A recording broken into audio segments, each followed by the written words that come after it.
Sud Radio, les clés d'une vie, 13h20, 14h, Jacques Pessis. Sud Radio, les clés d'une vie, celle de mon invité, un écrivain qui a multiplié les vers avant d'écrire en prose et dont nous allons aujourd'hui boire ensemble les paroles. Bonjour Jean-Marie Gouriot. Bonjour. Alors, vous sortez un nouveau livre, Les Papillons de comptoir, dont on va parler, suite des brèves de comptoir qui vous ont rendu célèbre, ou complément. Il y a Palace aussi, qui va débuter dans quelques semaines. Le principe de l'émission, c'est aussi de raconter votre parcours, méconnu d'ailleurs, car vous êtes discret, à travers des dates clés. Très bien. Alors, la première date, elle est très récente, mais elle est paradoxale pour vous. C'est le 25 mai 2019. Ça vous dit quelque chose ? Dites-moi. C'est la fête du livre à Talloires où vous avez un invité exceptionnel. Eh oui, François Hollande. Oui, il a été gentil. Hein. Alors c'est quand même curieux, vous connaissant, et d'avoir François Hollande comme invité à Talloires pour son livre. Mais c'est grâce à Jean-Michel Rey, parce qu'ils sont très amis, tous les deux. D'accord. Et j'ai demandé à Jean-Michel Rey, ça serait bien que François Hollande vienne. Et une seconde après, il a téléphoné à François Hollande, qu'il a dit avec plaisir. Mais il est venu, c'est ça qui est formidable, parce qu'il peut dire oui, et donc il est charmant. Il est vraiment très drôle, paraît-il. Il est très drôle, charmant, gourmand. Et il a un contact étonnant avec les gens. Les gens l'adorent, ça c'est vrai. Et c'est ce que voulait Jean-Michel Rey. Il a dit, j'aimerais bien quand même que les gens se rendent compte à quel point il est chouette. Et c'est vrai, il a un contact extraordinaire. Il a beaucoup d'humour. Je me souviens à Brive, Jean Descartes, autre écrivain, m'avait raconté, François Hollande le croise et dit, vous vous appelez Descartes, c'est quand même mieux que de s'appeler arrêt d'autobus. Oui, il adore ça. Il adore ce genre de blague. Alors, Talloires, c'est votre ville d'adoption depuis 12 ans. Talloires, d'ailleurs, dont on ne connaît pas l'origine, curieusement. Personne ne sait d'où vient le nom. C'est assez curieux. Ah, je sais pas du tout. Personne n'a se trouvé. Je sais où c'est, mais c'est tout. Voilà. Et c'est au départ, la première fois que ça apparaît, c'est un certain Lothaire II qui cite le lieu quand il fait une donation à sa femme. Voyez. Alors, le lieu est connu pour sa gastronomie. Oui, mais il y a Jean Sulpice là qui est installé là. Enfin, il y avait l'auberge du Père Bis déjà, oui, qu'il a racheté et il a eu sa seconde étoile l'année dernière. Et le Père Bis, quand il avait commencé, il avait été formé par Fernand Point et le test pour choisir un bon cuisinier, Fernand Point qui était un des plus grands du monde, c'était en fait de lui faire préparer une omelette. S'il était réussi. Mais ils sont tous comme ça, les grands cuisiniers. Je crois que Bocuse, il faisait faire à ses impétrants une salade de tomates. Voilà. Et l'œuf au plat aussi, est très compliqué à réaliser. Et je crois que c'est l'oiseau qui avait époustouflé son maître en faisant un œuf au plat, en faisant une double cuisson, le blanc d'un côté, le jaune de l'autre, et il les superposait. On voit que vous aimez les bonnes choses. Alors, vous êtes né à Nérac, dans le sud-ouest. Oui. Une ville d'ailleurs qui est chère aussi à Michel Polnareff, car il est né là-bas. Oui, et à Henri IV aussi. Oui, et Armand Fallières, qui a été président de la République. Et vous avez grandi à la campagne, avant de venir en France, avec une jeunesse assez difficile. Je crois que votre père est mort très jeune, votre mère était gardienne d'immeuble, et le lycée, c'était pas votre truc, Jean-Marie Gouriot. Oui, donc mon père, il est mort des suites de la guerre d'Indochine. Et ma mère, elle était concierge du Cherche-Midi. C'est pour ça que je suis très heureux d'être édité par Philippe Héraclès aux éditions du Cherche-Midi. Chaque fois, je passe devant la loge de concierge quand je vais voir mon éditeur. C'est pas une revanche, mais c'est une gourmandise. Et puis alors, les études ont été difficiles, mais il y a quelqu'un qui a été très important pour vous, qui vous a considéré comme son fils spirituel, Jean-Marie Gouriot. On écoute sa voix. Tu sais, j'ai toujours aimé les putes. Ouais. Je suis un amoureux des putes. Ouais. C'est le professeur Choron. Je crois que c'est vrai que c'est quelqu'un de très important pour vous. Depuis que j'y suis, je suis arrivé à Paris. C'est important pour vous, le professeur Choron. Je crois que tout ce que je fais maintenant, c'est grâce au professeur Choron. Car vous êtes rentré à Harakiri par la petite porte. Oui, c'est-à-dire que je travaillais à la cave, je faisais l'expédition, je mettais les journaux dans les enveloppes. Et c'est-à-dire, j'étais au sous-sol et la salle de rédaction était au-dessus de ma tête. Et là, au-dessus de moi, il y avait Cavana, Réserve, Wolinski, Choron, Cabu, tout le monde était là et je les entendais rire et parler. Et il fallait absolument que je monte un étage. Et petit à petit, j'ai aidé à la maquette. Et après, j'ai commencé à donner des petits textes à GB qui les a publiés. Et le grand truc qu'il fallait que je fasse, c'est arriver à rentrer dans la salle de rédaction. Oui. Et j'ai réussi à rentrer et à m'asseoir à côté de Cabu pour les séances de rédaction de Charlie Hebdo. Alors, c'était des gens qu'on n'imagine pas, des archi-bons vivants, qui se moquaient de tout le monde, mais avec bonheur. C'était des fous furieux de la vie, c'est-à-dire des bombes de vie. C'est pour ça que j'étais épaté. C'est qu'ils avaient une énergie folle à déconner et une énergie folle à travailler. Et le mélange des deux m'a épaté. La rigueur une anarchie qui construisait un monde par le travail. Et je ne pensais pas que c'était ça l'anarchie. Et là, j'ai découvert une anarchie extrêmement structurée. Des fous furieux capables de faire plus de choses que ceux qui ne sont pas anarchistes. Oui, et puis en fait, quand on voit aujourd'hui les couvertures ou les dessins d'Harakiri, on se dit qu'ils seraient publiés aujourd'hui, ça ferait scandale partout. Oui, ça ferait scandale partout, mais on n'a jamais rencontré, nous, Harakiri, ce qui s'est passé à Charlie. Oui. C'est qu'on n'avait que des alertes à la bombe et des choses comme ça, mais on n'avait jamais des gens qui se faisaient exécuter. Alors ça, quand on dit peut-on rire de tout, ben non. Non, voilà, ça c'est sûr que non. Alors ça, c'est plutôt un constat d'échec. Toutes ces années à dire peut-on rire, ben non, on ne peut pas rire de tout, absolument pas.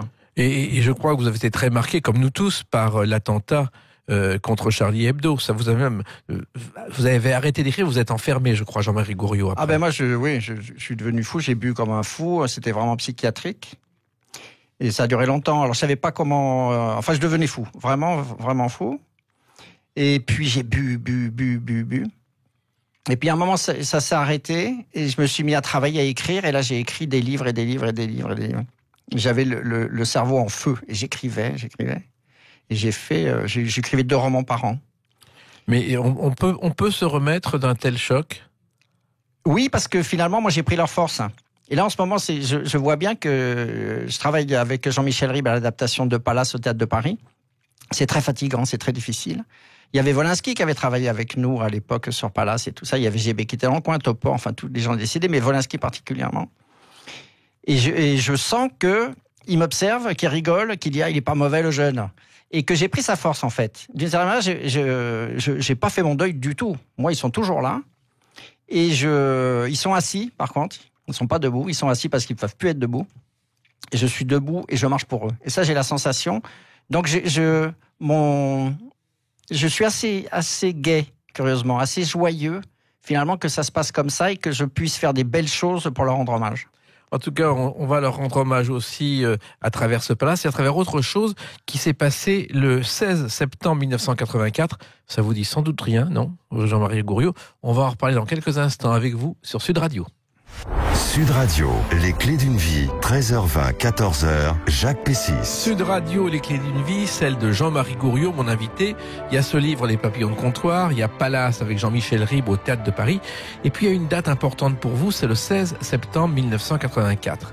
Et si ça ne vous dit rien, je vous fais entendre ce générique, Jean-Marie Gouriot. Ça vous dit quelque chose? Merci Bernard. Oui, et c'est votre première apparition d'après les archives de l'INA dans Merci Bernard. Et il y a des sketchs, le Quick Supporter, où vous êtes un petit figurant. Oui, c'est bien possible. J'aimais pas trop, hein. J'étais un peu avec le trac et tout ça. Et donc moi je travaillais déjà à cette époque-là. J'étais à Charlie Hebdo Harakiri. Donc on était rue des Trois Portes.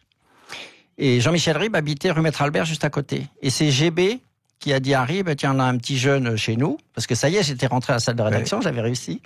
Il m'a dit, si tu veux, je te le présente, il peut travailler avec nous. Et donc, je suis allé chez Ribes, il y avait Topor, voilà, qui buvait du whisky, et puis il y avait un beau cigare, j'ai dit, oh là là, ça m'intéresse. Et donc là, j'ai commencé à travailler avec Jean-Michel Ribes à ce moment-là, en 82, en effet. Merci Bernard a été une véritable révolution. D'ailleurs, ça n'a pas tellement marché au départ.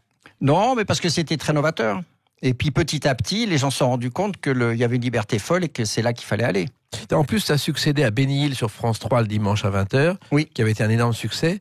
Et Benny Hill, je ne sais pas si vous le savez, Jean-Marie Gouriot, il a entièrement copié ses sketchs sur Robert Derry et les Branquignoles. Ah bon? Il y a quelques sketchs communs, et il y a une photo de Robert Derry avec Benny Hill qui le regarde jalousement devant la reine d'Angleterre qui adorait les Branquignoles. Ah bon, on aurait dû copier Benny Hill, alors par vengeance. Oui, exactement. Alors finalement, vous découvrez l'audiovisuel qui n'était pas votre univers de prédilection, Jean-Marie Gouriot. Mais en fait, c'est pas comme ça que ça se passe, puisque moi j'ai toujours été autour de la table avec les mêmes gens. Oui. Donc j'ai continué à écrire des folies avec une équipe de fous.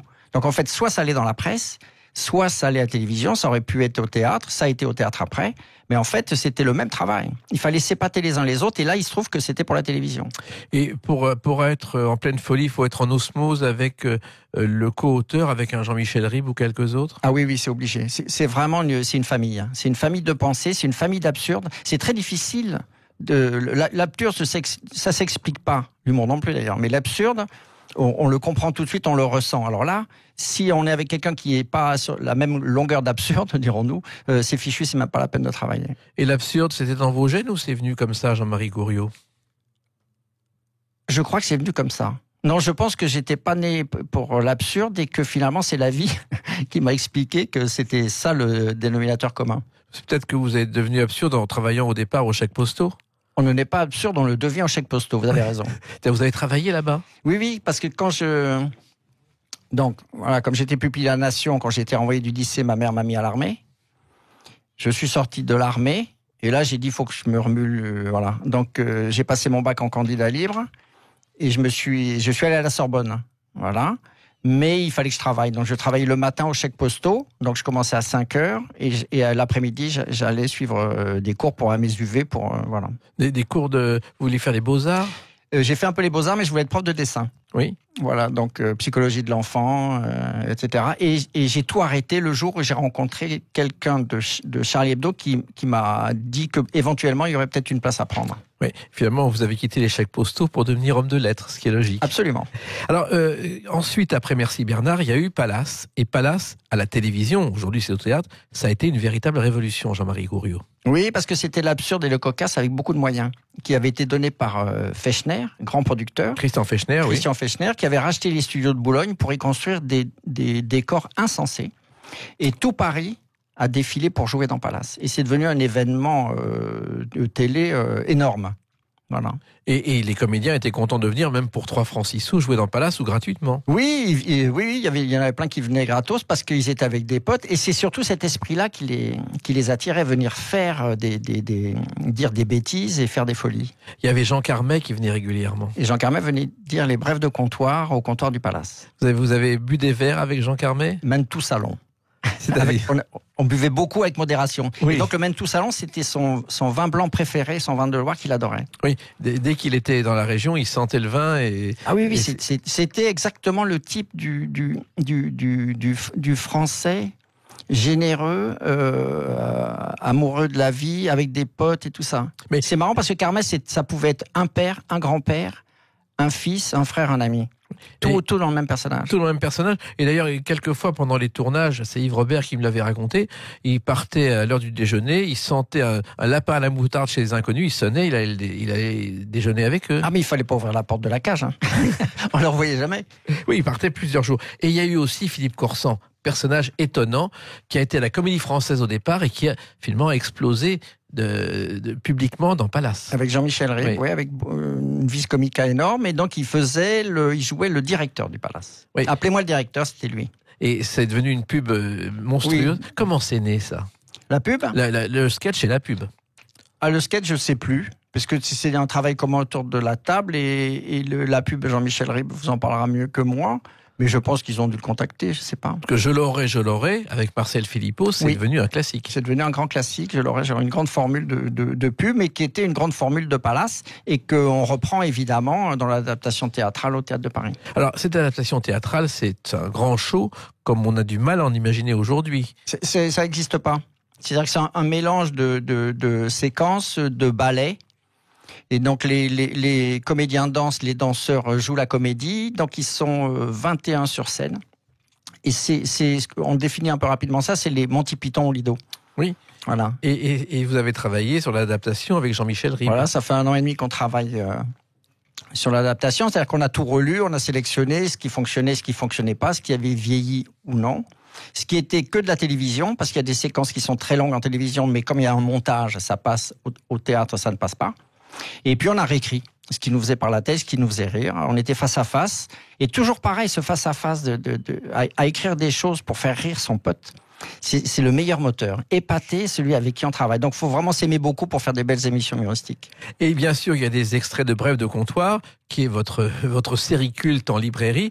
Et Brèves de comptoir, je crois que c'est né un jour, Jean-Marie Gouriot, dans un café à côté de Harakiri. Mais c'est né même dans la salle de rédaction d'Harakiri. Avec Bibi, je crois. Avec Bibi Poirier. Qui est Bibi Poirier? Bibi Poirier, c'était l'homme à tout faire du journal avec qui j'avais travaillé au début. Voilà. Et donc, il faisait un peu chauffeur, il faisait des expéditions. Mais autrement, quand il était jeune, il avait été livreur de lait à Paris avec un cheval. Et à Villeneuve-Saint-Georges, il avait une vigne, il allait au bistrot avec son cheval, donc un personnage. Et donc on avait un comptoir dans la salle de rédaction. Et le mardi, tout le monde venait boire un coup, que ce soit les flics du 5e, les boulangers, les comédiens, tout le monde. Et c'est là qu'il y a une phrase qui a été dite. Moi, j'étais assis à la table de rédaction, c'est « Est-ce qu'une plante carnivore peut être végétarienne ?» C'est cette question-là que j'ai notée sur mon petit carnet. Et j'ai trouvé ça amusant, mais ça s'arrêtait là. Et après, comme si j'avais eu déjà l'oreille alertée par ce genre de formule, c'est au bistrot d'à côté, au Relais Lagrange, rue Lagrange, que j'ai entendu une deuxième phrase amusante, et après une troisième. Et après, au bistrot un petit peu plus loin, et je me suis rendu compte qu'il y avait une parole populaire extrêmement poétique, absurde, tout à côté de nous, au comptoir des cafés. Ça veut dire que vous avez passé des heures, des jours et des semaines sur les zincs. Et des années. Des années. Des heures et des heures et des heures. Et je m'y sentais très très bien, et je trouve que c'est un endroit magnifique de rêverie. Oui, mais alors, on boit une bière le matin pour écouter tout le monde, et ensuite, comment on fait pour rester toute la journée? Oui, mais on peut très bien être raisonnable quand même. Déjà, la bière, c'est pas mal, il faut pas boire autre chose. Mais je me suis rendu compte que même sans alcool, même sans alcool, on entend très bien. Et surtout, même sans alcool, les gens disent des choses insensées. L'alcool n'est pas forcément le moteur. Les petits déjeuners du matin, quand il y a des ouvriers qui boivent un petit café, ils disent des choses insensées. Je vois bien Jean Gabin en train de boire un café, il fait du Jean Gabin. Il n'a pas besoin de boire un petit coup de blanc. Donc vous écoutiez, vous ne notiez pas tout de suite, Jean-Marie Gouriot? Il y en a on se souvient des phrases. Donc il y en a, on s'en souvient. Sinon, après, je notais sur un petit carnet, toujours mon petit carnet que j'ai toujours dans la poche. Et sinon, je faisais semblant de chercher un appartement dans le journal. Ou de faire des mots croisés. C'est-à-dire, j'ai le stylo à la main, j'ai le journal ouvert et je note dans la marge. Parce qu'en fait, il faut pas écouter les gens. Il faut pas les espionner. Ça change la parole et puis c'est impoli. Donc, il faut choper au passage une petite phrase sans surtout déranger le brèveur.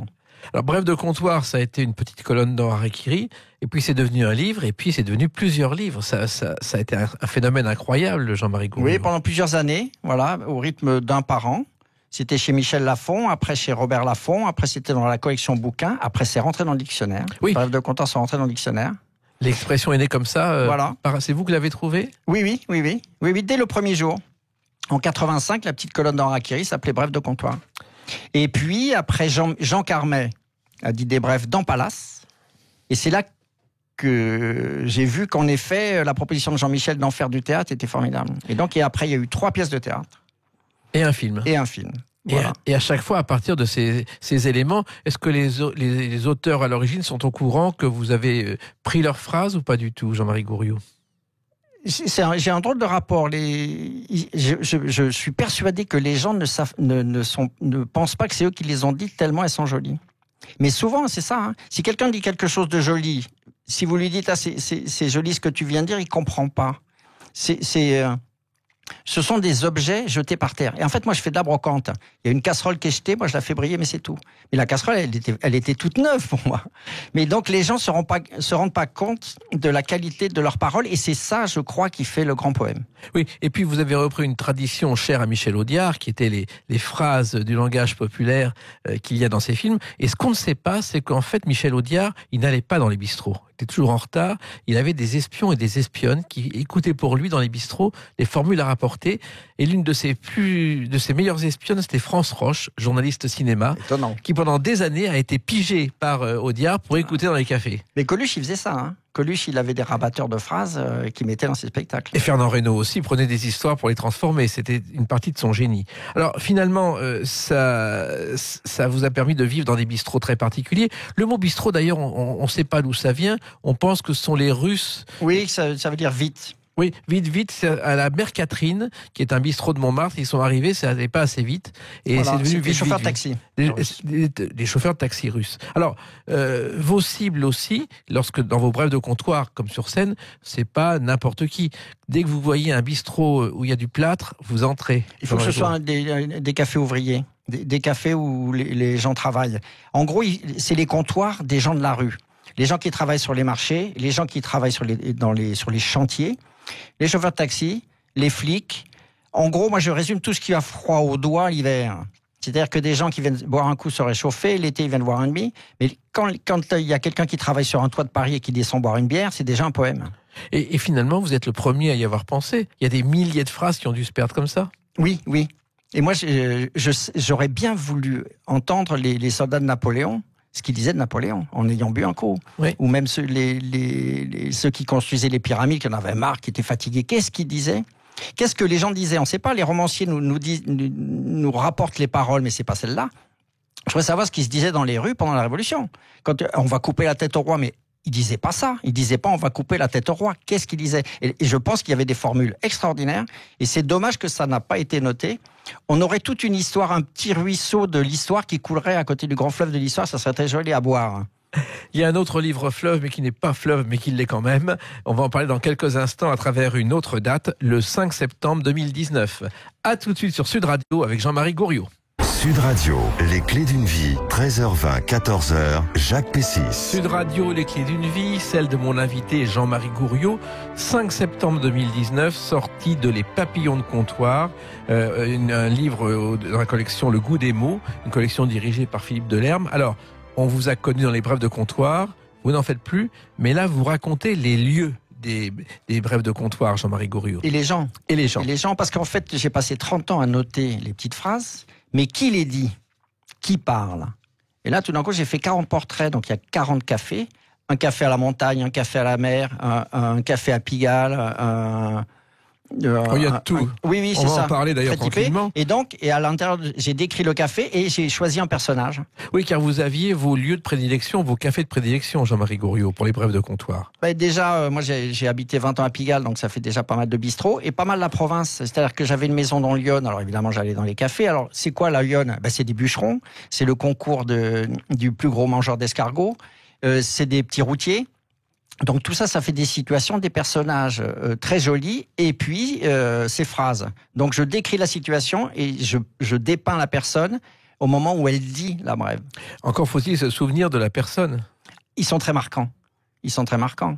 C'est ce petit café que j'ai connu en montagne, qui s'appelait le Chardon Bleu, où c'était une petite dame toute seule qui le tenait, qui passait son temps avec les mains serrées, comme si elle priait, à regarder la montagne, le clocher, puis de l'autre côté la neige, et qui recevait des clients en silence en leur servant un petit verre de vin, des clients silencieux, et tout ça avec le tic-tac de la pendule, et tout ça, c'est des moments suspendus, où le temps est différent, où l'affection est différente. Parce que je me demandais comment ces gens-là peuvent s'aimer autant sans rien se dire. Et je voyais bien que ça diffusait. En même temps, vous aviez des souvenirs, vous avez pris des notes, vous vous êtes retourné dans ces cafés pour vérifier. Ah non, j'avais tout en tête. C'est incroyable comme l'affection... comme l'affection protège les souvenirs. Mais l'observation crée l'affection.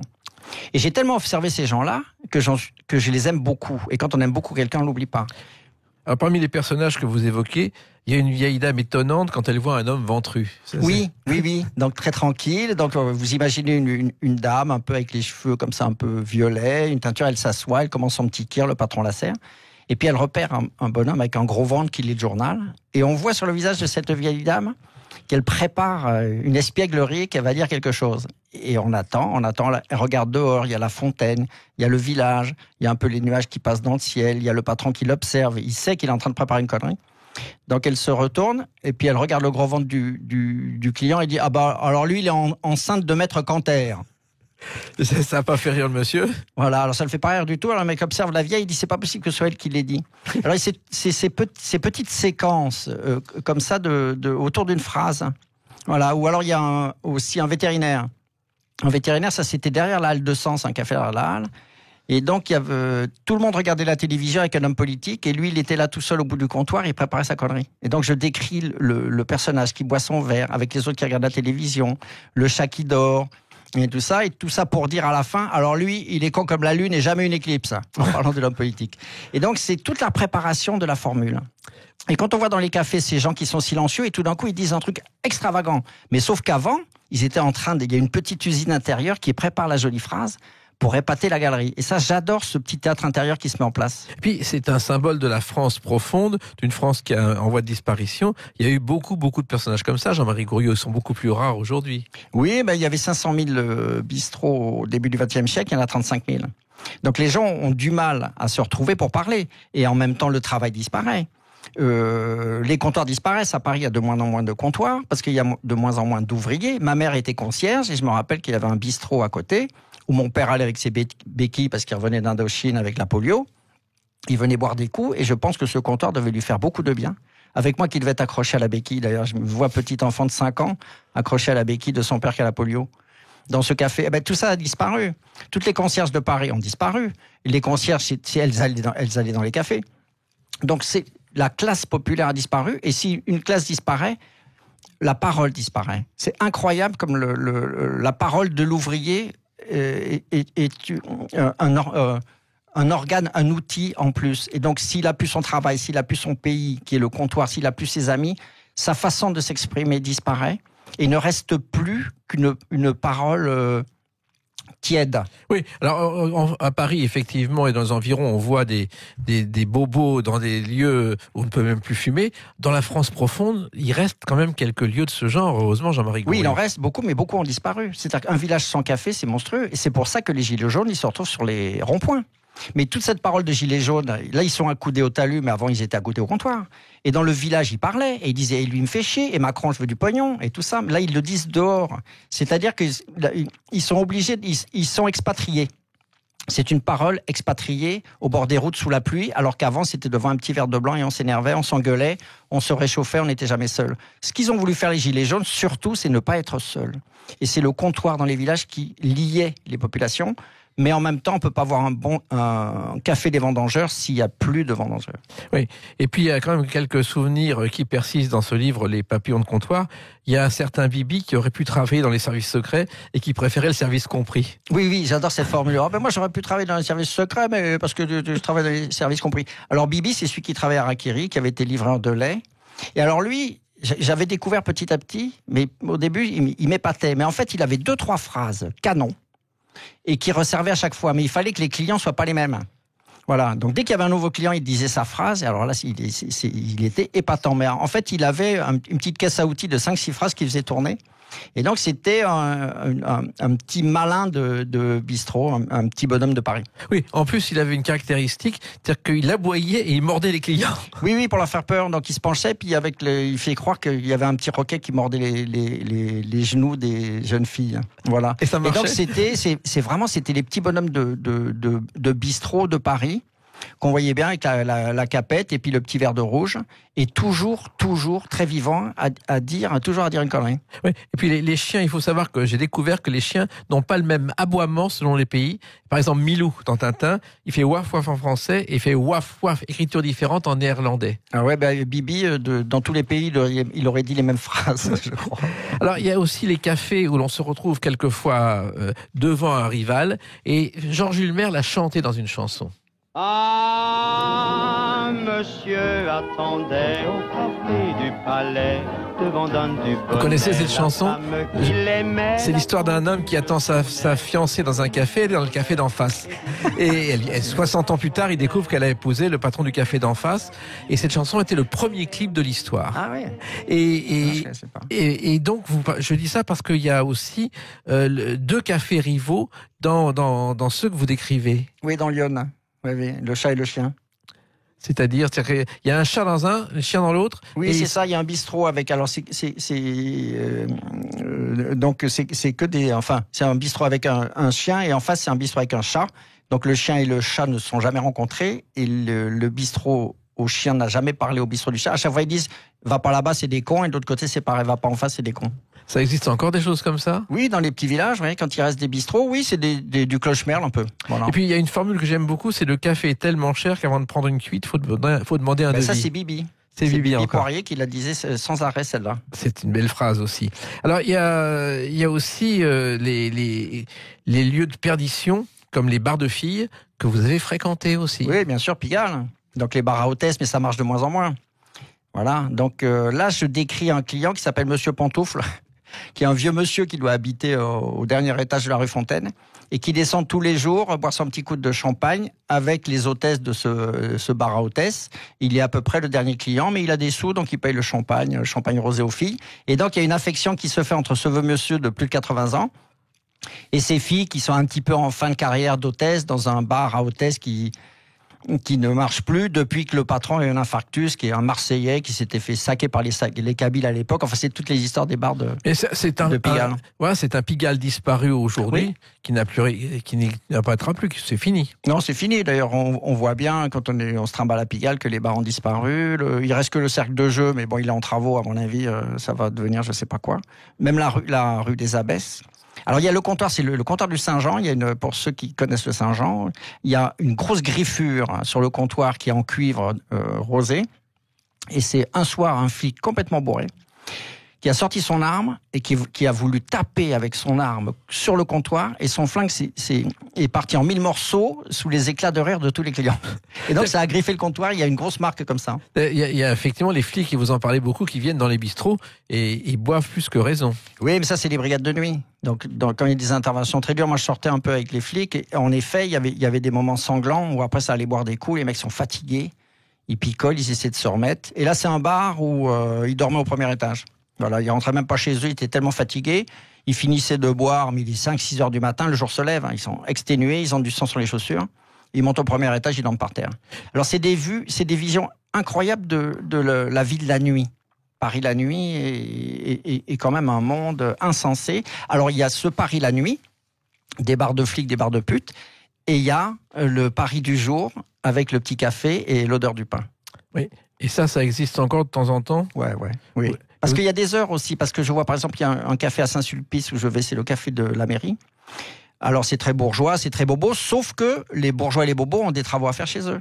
Donc il y a un moment, l'heure des ouvriers, c'est-à-dire qu'à 6h30, 7h, il y a des gars avec du plâtre. Alors là, je bois le café avec eux. Voilà. Et vous êtes un ouvrier de la plume avec ces papillons de comptoir qui sont donc parus dans la collection Le Goût des mots, au Seuil, dans la collection Le Point. Et puis je recommande à celles et ceux qui nous écoutent d'aller voir Palace bientôt au Théâtre de Paris. Merci Jean-Marie Gouriot d'avoir participé à ces Clés d'une vie. Merci beaucoup, Monsieur Pessis. Et puis on se retrouve demain, bien sûr, dans quelques instants, Brigitte Lahaye. Et nous, on se retrouve bien sûr demain à 13h20 pour d'autres Clés d'une vie. Bonne journée. Merci, à demain.